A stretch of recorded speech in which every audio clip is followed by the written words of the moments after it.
সারাদিন শুয়ে থাকলে চলবে না, খাওয়াতে পারবো না তোকে। মা, একটু আরাম নিচ্ছি। এখনই বিয়ে করে বউ আন, আর শুয়ে থাকবি না। আজই ঘোড়াটা বিক্রি করব, তারপর বিয়ে করব জয়াকে। ঘোড়াটা আমার খুব পছন্দ।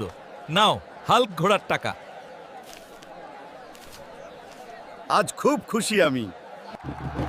আজ বিয়ের দিন আমার। সবকিছু সুন্দর লাগছে আজ।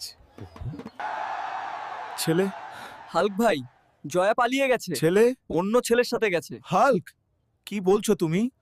জয়া, কোথায় তুমি বলো? আমি তোমাকে খুঁজছি। আমার কথা শোনো জয়া। কি হয়েছে জয়া, বলো। আমাকে ছেড়ে কাকে বিয়ে? আমি তোমাকে ভালোবাসি। তুমি গরিব, সবাই ভিডিওটি লাইক করলে বিয়ে করব। সবাই লাইক করো।